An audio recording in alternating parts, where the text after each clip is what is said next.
What's up, everybody? It has been like not only a crazy day, it's been a crazy week. Um, it's like 3:30 in the morning as I'm recording this right now. Yeah, it's been that kind of day. I just literally been at work all day, so I'm just now like getting off at like 3 a.m. Plus, I've been sick half the week, so it's been wild. Like whenever the weather changes, I start to get sick, and that's what's pretty much happened. I've been sneezing all days. Even at work, I was just feeling dreadful. I'm surprised I'm like coherent right now. But getting into this episode of GH, it was a hot mess. Um, it's always great to see my boo, Christina. And I love the little family time she was having with not only Alexis but Sonny and Dante. I loved it. I freaking loved it. I was here for it. You know what I'm saying? Sonny's true Corinthos children sitting there, and yes, I'm throwing shade at Michael. Being the obedient children that they should be. um, Cause Sonny was pretty much telling Christina like, I'm proud of you and stuff, and she was like, "Oh, are you proud of Michael too?" I'm like, "Girl, don't ruin the moment. Don't ruin the moment, Christina." Um, my thing is, it's funny how Sonny sat there talking about, "Oh, Michael's the most like me." No, in my honest opinion, I don't think Michael is most like Sonny. I don't think he is. I think the child that's probably most like him is the one sitting in front of him, which is Christina. I feel like she's a lot like him. She's kind of a female version of him in a weird way. Some aspects, not everything, but some aspects. But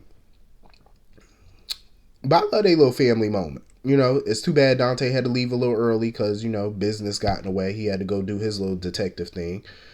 But I'm glad Alexis and Christina was able to sit down and talk. Because Alexis needs to realize that Christina's a grown ass woman. She gonna do what she wanna do. Because Alexis talking about, oh, I just don't understand the choices, like why you make the choices that you make. Same reason you did. Look at all them little crazy ass men you were with. Jerry Jacks, of all people. You know what I mean? Like, come on, you've been with some crazy characters yourself. Julie and Jerome. Like, come on now. So, I mean, Christina's following her own path just like Sam does, just like Alexis does. They all follow their own path. Molly, they all do. That's how you find the right path. The path that you really were meant for. You got to explore. You got to experience things. You know what I'm saying? Good and bad. Because the bad teach you a lot. You know what I'm saying? It teaches you next time what not to do. So, I just feel like Christina's doing normal shit. Like when you're in your 20s, that's what you do. You're on this journey of self-discovery. That's what your 20s are for. Hell, sometimes that's what your 30s are for. Hell, your 40s and your 50s too. It's all a new journey. So Alexis just needs to fall back and just trust her daughter, to make sound decisions for herself, because at the end of the day, this is what she need to do. So Alexis just needs to fall the fuck back. You know what I mean? Like, relax. She got this. She not gonna go off the deep end.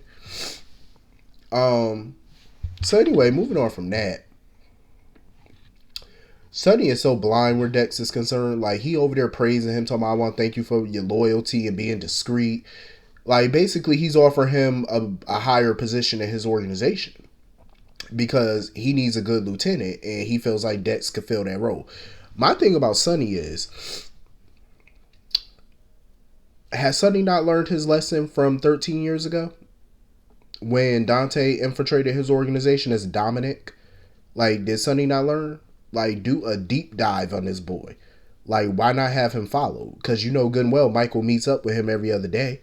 So why not have him follow for a couple of days to see if he really is on the up and up? Who he talking to? Tap his phone, something. Like, I would want to be 100%, 1,000% sure before I give somebody a lieutenant position in my organization. You know what I mean? That's a hell to the no for me. Like, Sonny need to be a little bit more careful here and do a little bit more due diligence. I'm just saying.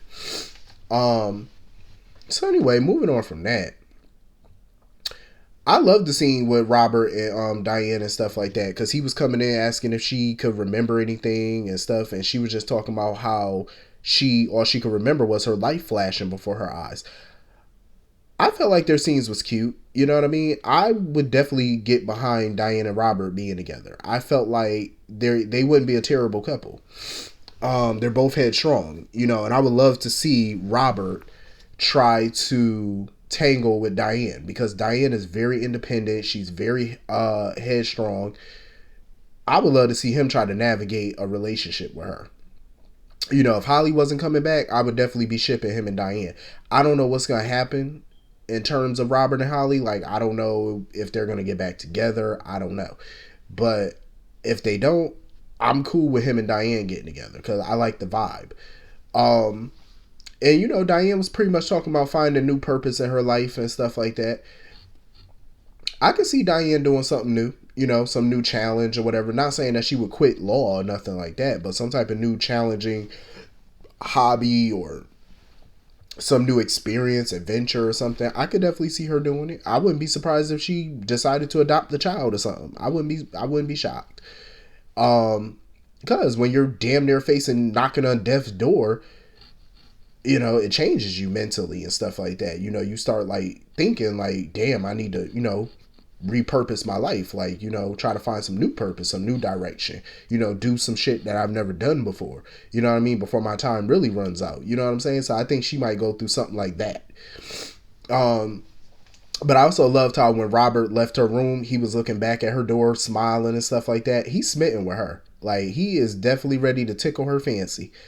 And I'm ready for him to tickle it. I'm just saying. They would look damn good together. I think they would be an interesting pair, the two of them. I definitely think so. So anyway, moving on from that, Ava needs to get out this bootleg marriage. I'm just saying, like, no, she need to get out this shit. Because my thing is, Nicholas could sit there and tell her all the good stuff that he thinks she want to hear. Oh, I do want you back. Oh, I want to make it like it was. I want to X, Y, and Z. He could sweet talk all he wants to. But at the end of the day, the problem with Nicholas, he can't be trusted. And the fact that he's not telling her about what's going on in the North Tower of Windermere, the fact that Esme's alive and she's there and she's pregnant, the fact that he's not being transparent with Ava, I feel like that's why they can never truly work.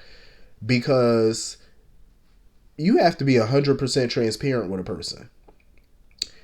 And I feel like in a weird way, that's kind of what made Sonny and Carly marriage kind of work the last couple years before this Nixon Fall stuff, because Sonny started being transparent with Carly. Because remember the last time when they were about to go through a divorce and they got back together, Carly was like, I need you to be honest with me about everything, like every facet of your life, like including the business stuff. I need you to be honest. And he started to. He didn't keep no secrets from her. You know, whenever him and Jason would talk business, he kept her in the room. That's how I feel like Nicholas needs to start being with Ava. There needs to be more transparency in that relationship. Even if it's going to piss her off, even if she's going to storm out for a second, you still need to be honest with her about it. Otherwise, when she finds out the truth, all it's going to do is further prove to her, like, I really can't trust your ass. Like, you keeping all this shit from me, especially when it involves me directly, involves our marriage, and you're not telling me this stuff, and you're, you know, somebody else tell me, or I find out on my own. That's the worst, is when somebody else tell you something that your spouse, the one that you took vows with and trusted. That's even worse when they don't tell you and somebody else do, or you find out on your own. That's what make the shit 10 times worse. You know what I'm saying? So Nicholas is just digging a hole for himself. So of course, here come Victor strolling up like Pimp Daddy Cassadine, sitting here, you know, he's wondering why Ava is still with Nicholas. And I'm glad Ava shut him down. She was like, listen, I ain't about to tell you no more about my marriage. It's not your business. You need to go get you some business.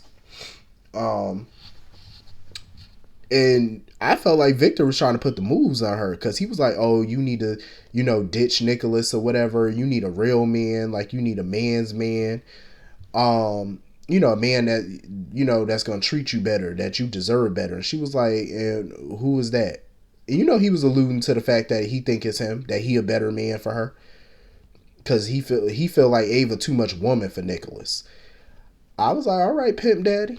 I could get behind that, because I do agree. I mean, I do feel like she's too much, you know, mature lady for him. But I don't see her with no damn Victor. Absolutely not. Not his little creepy ass. Please. Any little wrong move, I feel like Victor can't handle a bitch like Ava. I'm just gonna put it out there. He can't even deal with somebody like Lucy. So I know you can't deal with Ava. Ava too independent and headstrong for him. Ain't no way in the world. Ain't no way. Ava is not, some submissive ass woman that's gonna bow down and do what you want. No. She gonna get in your ass when she feel like she needs to. So I feel like she wouldn't be right for Victor either. Cause he ain't gonna want to deal with all that back talk. He not. So anyway, moving on from that. Esme is a crafty little somebody. She was failing at getting that door unlocked until she finally did. Too bad her ass got caught. Nicholas done caught her. He was like, "Oh, you going somewhere?" You thought. So at this point, Nicholas was like, "You know what? Since you want to sit here and play these games and try to sneak out of here," he was like, "Okay." He done locked her in the bathroom now, and he told her, he was like, "When I'm done with this room," he said, "you ain't gonna have nothing but a bed up in this bitch." Like, he literally about to take everything out that room. Like, it's about to be bare bones up in that motherfucker. Like, Esme talking about, "Oh, I'll scream, I'll scream." He said, "Go ahead." He said, "Ain't nobody gonna hear you. Nobody gonna come for you." Esme better figure out a new game plan, because the plan so far not working. I'm like, she really thought she was gonna come in there and dangle that baby in people's face like a carrot. And I'm like, yeah, Nicholas got a little trick for your little ass. He was like, yeah, you ain't gonna play me. You playing yourself at this point. He said, I got a little trick or two for your ass. He said, I'm about sick of you. So Esme better come up with a new game plan here. So anyway, moving on from that. This Booker, whatever his name is, he keep on messing with Spencer all over a work assignment. And I feel like there's more to it than that. I'm like, it could be over a work assignment, because you know how prison people be. They'll fight you over any little thing. But I'm just like, it's weird though. Like, you really want to fight this kid over, even though he's legally an adult, to me, Spencer is still a kid. And I'm like, you really want to fight this boy over a damn work assignment? Is it that serious to you? You can't get a janitorial assignment where you go push a broom or something? That's easy too. I'm just saying. Like, you really want this little library assignment? Like, that shit's stupid. Basically telling Spencer, oh, Cyrus can't help you and the Corinthos people can't help you. I'm like, boy, you just sound like you got a death wish. I guess people in prison that ain't got nothing to lose just have an automatic death wish, I suppose. I'm like, yeah, okay. Yeah, but a bullet is kind of worse than the electric chair. Maybe. Who knows? Do they even do the electric chair anymore? I think they do lethal injection now. But I mean, which one would you rather take? Lethal injection or a bullet? I'm just saying. Either way, you're going to die, but wouldn't you want to go out with less pain? Just saying. He might want to slow his little roll.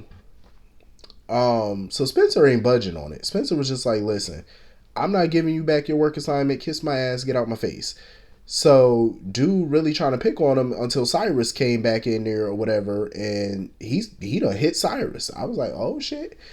And Cyrus was sitting here quoting scriptures and this, that, and the third about retaliating and not retaliating or whatever, until he hemmed his little ass up against that wall. But it was smart of Cyrus though to plant a shiv on him, and he pretty much snitched to the guard. He was like, oh, he got a little shiv on him or whatever, a little shank on him. That was pretty crafty of him, because he's really trying to get into Spencer's good graces, trying to make amends. I don't think I buy it at this point. I don't know. A big fat chunk of me feel like I don't buy Cyrus's redemption story. I'm not feeling it. I feel like it's a farce. Like, it's him trying to weasel his way out of prison or find some type of leverage here. I'm not sure, but I don't know. Like, all of a sudden you just had a come to Jesus moment after being a criminal for decades and being a ruthless one at that, and now all of a sudden you coming to Jesus now? I don't buy that, because I don't feel like people could do a 180 that fast. So Spencer might want to keep his eyes open where Uncle Cyrus is concerned, because something tell me something in the milk ain't clean with him. I wouldn't be surprised if he put Book up to all this bullshit. I wouldn't be shocked about it. So anyway, moving on from that, I was really hoping deep down in my spirit that Anna was the one who shot Lucy to protect her from Victor. I was hoping so, but nah, it was somebody else that shot her. And she got to the pier the same time as Victor. I said, of course. He just pop up like the Candyman himself. And all they found was a shoe. I'm like, what is that, the theme of the show? Somebody disappear and all y'all come up with is a shoe? Is that some new thing that we're going with now in this show? So of course he denying all culpability in this. Oh, I was heading to Pier 41 or Pier 47, wherever, to go meet Lucy, and that's when I heard the shot. Oh, shut the hell up, Victor. Anna was not buying none of his bullshit. She wasn't buying it. So of course, when Dante showed up, Anna pretty much spilt everything to him about her operation and stuff like that. Dante wasn't really worried about Lucy because he felt like, as much as Anna tried to say, oh, Victor is more than capable, he felt like Lucy was capable too. And I do. I mean, you can't underestimate Lucy Coe. You can't. But at the same time, what the hell happened to her? Did she get kicked in the harbor? Like, are they going to have a dive team search for her? Did somebody take her? Like, where's the body? You know what I mean? So something ain't right. Somebody did something. Because all of a sudden somebody washed ashore. And I can't tell if that's Lucy or if that's maybe Holly. You know what I'm saying? But then again, I'm like, whoever shot Lucy, she clearly knew who it was. Because she was talking to the person as if she knew them. She wasn't all that surprised by them, but she knew them. So it's going to be a wild ride. Like, I want to see who did this shit. Oh, yeah. I did read the article, too, about the casting for Elizabeth's parents. I'm happy that her parents are finally coming on the show, because now we could get some damn answers about her past and why her parents are some deadbeat bastards. I'm just saying, we need answers on this. Because I'm beside-eyeing them when I see them, because I'm like, first of all, y'all some deadbeat bitches. Y'all done left y'all daughter for 30 years to be raised by somebody else, and now y'all want to pop y'all little big head ass up? I don't think so. I would sue them for so much back child support, it would blow their head. Because I feel like they owe her grandmother some money. That woman took care of them. They owe. Y'all better go in y'all little coin jar and get some coins out and count them bitches up, because y'all owe that lady some funds. Like, she took care of y'all daughter for years. Y'all owe her. Food ain't cheap. I'm just saying. I'm just saying. So anyway, that was pretty much the whole episode. Hit the comment section. Let me know what you all thought, and I will see you all later. Have a great night. Peace.